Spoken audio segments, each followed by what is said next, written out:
Recording.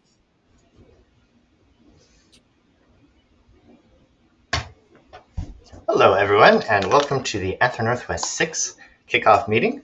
I'm Gabriel Felix, the founder of ANW, and thank you so much for taking time to join us today. Please remember that this meeting is being recorded and will be posted to YouTube. So at this time, please make sure you're muted and that your video is off to save bandwidth for those who are joining us. All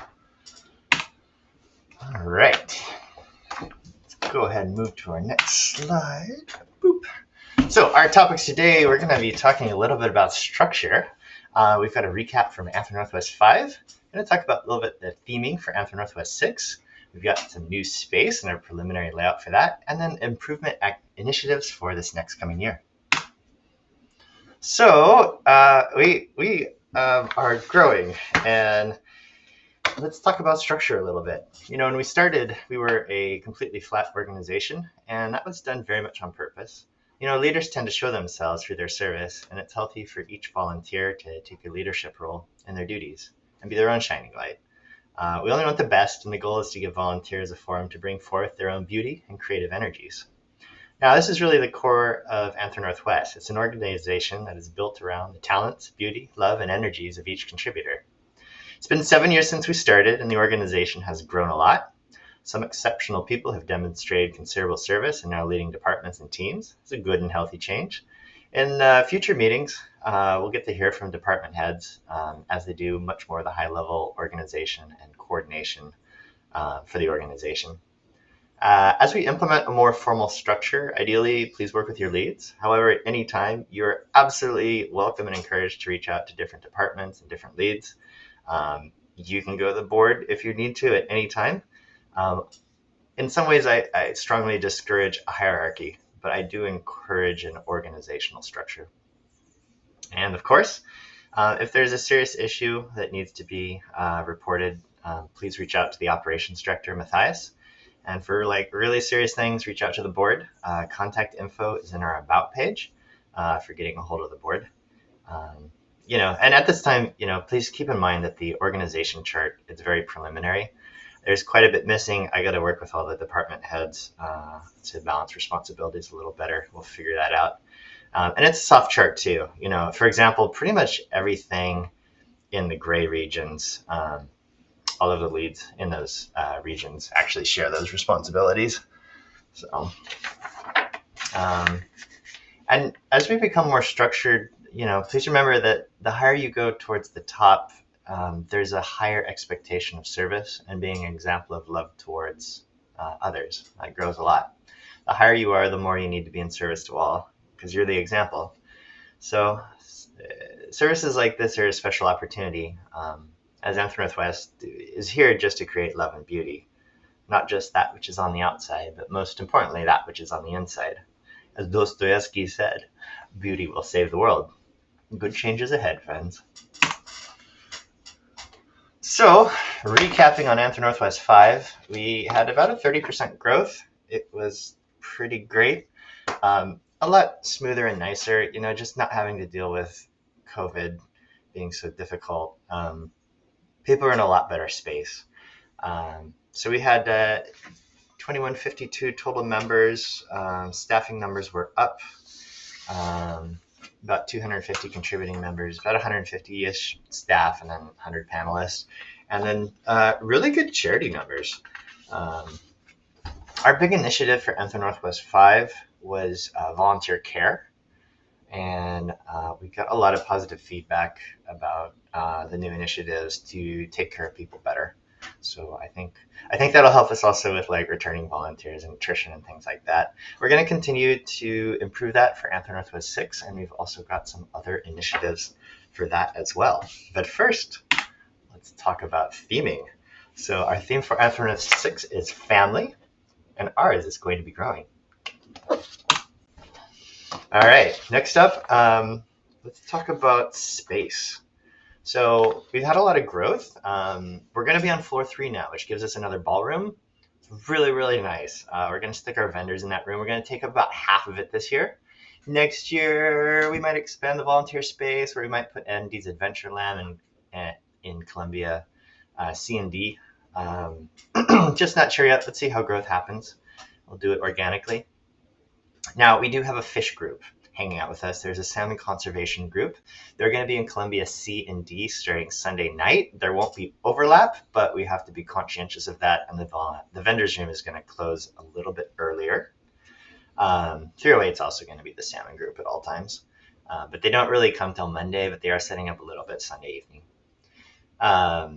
You can also see that we have rooms designated as vendor rooms. So if you are a large vendor, you can actually rent your own room this year, and you can have your own people in it. All the vendors do have to be approved by Anthem Northwest, but if you decide to rent a room, it's $900, and you can arrange it the way you want, and you can put your vendor friends in there the way you want.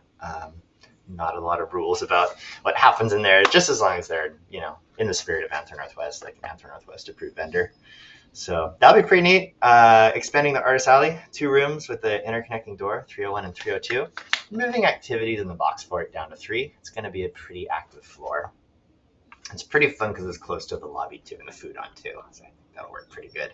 And I did this in Sharpie. Artie's going to take this beautiful drawing and make it pretty and computerize it, because Artie's awesome like that. And Artie often does the floor planning and puts out the furniture and arranges the rooms. He's very good at that. So thank you, Artie. All right, floor 4 is off limits. That is Fishland. We will get that next year, though. So, if we grow, if we want it. That's a lot of rooms, and it takes a lot of effort to set all that up. Let's see, get more notes here. Floor 5 is pretty similar to last year. That's where registration, operations, and stuff is going to be. We are changing out Elwa because it's no longer the vendor's room. We're going to put large panels in there. I wouldn't call it a second stage because that implies a lot of AV support. We would like to have a public address system in there, but mostly like big panels. We do have panels that don't even fit in Quinault anymore. So there's some popular stuff. That'll also help us balance the load on the main ballroom. Those guys work extremely hard, and as much as we can, we want to direct programming away from the main ballroom, so only events that need it and are very technical in nature are on their calendar, because each event that they do takes a tremendous amount of effort and bandwidth. On floor 6, mostly panel rooms. You get the art jam, the fursuit making room. We did get a lot of feedback this last year that people missed the quiet rooms, so we're bringing those back. We're also putting a fursuit lounge on every single floor, typically on the second room over from the top left. And then we also have a storage room that works really, really nice for us, hotel storage and our storage. Otherwise, we end up with like tables and stuff that don't fit anywhere in the hallways because the hotel can't actually store all of their furniture. And we like to keep things clear for our fursuiters so they're not tripping over excess furniture.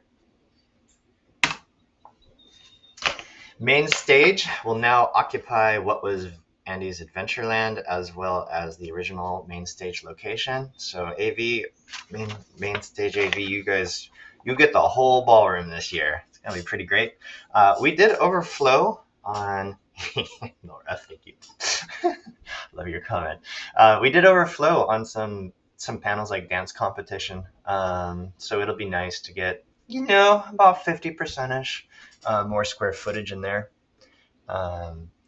7th floor, we're gonna do kind of a music space where we had the photography studio. We're moving the photo studio into 702. It's a bigger room, so you can have the camera further back and get a better aspect ratio on your photos.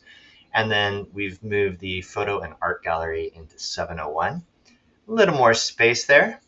705, 704, that worked pretty good as like an emergency panel room. We're gonna keep those locked up. Yeah, just in case we need them in the future. So, lots of activities on 7. Let's go over the major initiatives for this year. So we want to have improvement in safety and guest experience. In fact, you guys can read this. I don't need to read them to you. But it's all about the theme of care. We want to continue that theme. And that's actually, interestingly enough, Hyatt's theme for guests is care. And we want to extend that more to our attendees. We really focused on volunteers last year, and I think everyone did a fantastic job. But let's take care of our members with increased care this year. Safety improvements, we're looking into better visibility and convention operations. I can't have a human in every place at every time, but we can use technology to take better care of our members and, make sure the people who are supposed to be in there are in there. We've also improved the food selection for this year. We had a tasting 2 weeks ago, and it was pretty great. I think you guys will like that a lot better. And we're also changing how the food comes out to ensure better freshness than last year. We've got a better back-end architecture coming, 10 gigabit fiber to everything with a satellite-based uplink. That'll help us with local connections for better visibility, as well as a better connection to the internet. So that should be pretty nice. We've learned how to route between all of the cabinets in all of the different floors and all the IDF closets. So that should give us additional capabilities, which will be really nice using a fiber-based architecture. Volunteers for the next year, we have kind of a theme of pass it on in terms of volunteer training. We have a really good volunteer base, but as we're growing, we really need to share what we've learned with others, just to share the load better in the future. The training, it takes a lot of time, but it's worth it in the long run. We've also had a lot of requests for more meetings and formal training and stuff like that. So we're going to start to do that. And then instead of me being talking head, volunteer leads for the different departments, you will get an opportunity to talk and recruit and all that good stuff. And then last but not least, we have a unified registration system we're rolling out. So originally we were on paper back in the day, and then we had like PDF forms, and we had disjointed electronic applications, Google Forms, like 20 different forms, and RegFox and different databases. And that's been a terrible experience. Slightly getting better every year. But now it's all going to be in one place using RegFox with the unified system. So moving forward to that, we are setting up RegFox. So on the left, if you click on the Apply to Volunteer Host a Panel or use Special Registration, it gives you a list of all the cool things you can apply for. Not going to bill you anything other than an identification verification fee, like $1 to $3. We haven't decided yet. When you apply for something, if you get it, on the right side, an admin will go in. They'll select what you're approved for, and the system will finish the billing. Depending on what you've selected, the action should be if you are approved. If you're not approved, you get a refund of your identity verification fee. And then you can choose, there's a setting that allows you to choose. You can be converted to a standard registration, or you can just be canceled and have a full refund. It's really up to whoever is applying. We know, like vendors, for example, if they don't get in, they're probably not going to want to come to the convention. So we can just automate the refund process. We are using the credit card processing gateway to verify identities this year. We had a little bit of problem with fraud and stuff like that last year. So we're turning on strict verification, and that'll allow us, by processing a small transaction, to ensure like the name on the card matches the name on the registration, and we have the billing details correct and the address and all that stuff. So that's part of the safety improvements. It wasn't bad last year. Furries tend to be like very, very, very honest, especially the ones that come to Anthem Northwest. But we do, to ensure the safety of everyone, we want to be a little better with verification. So if any of you have any questions, we might have some answers. Are there any questions? I'm going to check the chat here. Let's see what we got here. All right. Next. All right. Any questions? Going once. How do we feel? Norif has asked, how do we feel about expanding the VR portal? I would love to do that. That was extremely popular, and we see at other conventions that that packs out the main ballroom. VR is a very important part of the fandom, and we do have a VR world that people still enjoy quite a lot today. So I would highly support expanding the VR portal, possibly even giving that a dedicated room. We'd be open to that. So, Nola, let's talk offline about what you think, and we'd love to do that. All right.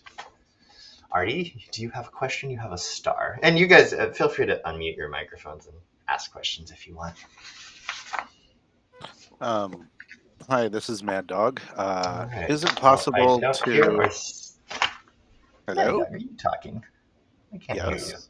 There you are. Was I Hi. muted? You were muted. I was muted. Shame on me. I apologize. And now I can hear myself. Fun. Oh, okay. I was just wondering if we could move the quiet rooms on floor 6 to one end and then put the storage room as a buffer, and then lounges, fursuit lounges at the other end. I worry about fan noise for quiet rooms. I'm not sure exactly how much bleed through we get through the doors and or walls. We haven't really had bleed through into adjacent spaces before. I think we're okay on the sound. Also, we're going to be changing the layout of the lounges a little bit. Certainly, the main lounge on 7, it's going to have like full services and a lot of fans and stuff like that. But the other lounges, we are just going to do blowers in the center of the room because they provide the most relaxation and cooling, and also contribute to community. We've found that people really enjoy sitting in a circle and chairs are on the floor together as they cool off. So I think that'll maintain the integrity of the quiet room experience. Okay. Also, those rooms were chosen because of sizing. Like, it's a really good size for a lounge. It's not too big, and that allows us to reserve the panel rooms that are a little bit larger. And we have found that the panels are getting really tight. Like, we have really good attendance at all the panels. So it's just a balance on the different constraints for the layout. Yes, maps and signage, absolutely, Artie. Artie has posted on the chat. Absolutely agree. We do have okay signage to label rooms. We don't have good signage to direct people to the different floors or the different activities. Love to see that. We used to do larger layouts on posters, and I have just run out of time. I'm typically the person doing all of the signs and all of the maps and things like that. We got a lot of complaints last year about not having maps. People really want those. I really want those. I think we all do. So if I can get someone to actually do the legwork on the maps, 100% would love to pay to print those out really, really big. Oh, are you being voluntold? Are you? I mean, if you want to, you can. All right. Anyway, he responded in chat. All right. Any other questions? Cool. Well, if you think of anything, we have a vendor question. From Artie. So Artie asked, for the new vendor spaces, specifically the private rooms, what will we be doing in terms of advertising and signage for them, as traction might be an issue? Completely valid. We are going to encourage vendors to print out their own signage and post that on floor 3. We can also spotlight them on Twitter. That is a good point. I'm actually going to update the private vending room agreement to talk about signage, just so we have that in there. So there's an expectation. I think you're absolutely right. If they don't have signs posted, nobody's going to walk down that corridor, and it could be kind of a flop. We don't want that for our first experience. Hope this works really good for them. All right. Any other questions? All right. Yes, Great Tiger wanted to talk about Moms of Fur Room. That's actually an interesting thought, making flyers for the Moms of Furries room. We've never done that, but that would be a nice thing because parents kind of have to discover that by walking by it or seeing it in the schedule. I think that's wise. We do really focus on all ages inclusivity. So giving people a handout, I think that's really wise, especially given that demographic. Because if you're a parent you're probably not on like Telegram figuring out the convention for your kids. Dedicating some space to the youth program and communicating that, I think that's really positive. I'm going to write that down and talk to Moms of Furries about implementing that. Thank you. Really good suggestion. Okie dokie. Well, that brings us to our last slide. Maybe if I get to switch. Oh, thank you, slide. Anyway, that's our initial kickoff meeting for Anthem Northwest 6. We'll have more of these coming, as well as providing training on things like our new registration system. We're also going to have different departments report in the future, but kind of waiting on volunteer reg for that at the moment. That should be open, I hope, within a month. It's a lot to program into that system. So anyway, thank you so much for taking time out of your busy Saturday, or if you're watching this online, thank you so much for taking the time to watch it. Hopefully, I'll see most of you at Win Furry Strike on the 10th. We're going to have a booth there. And until then, take care, and thank you so much. Bye.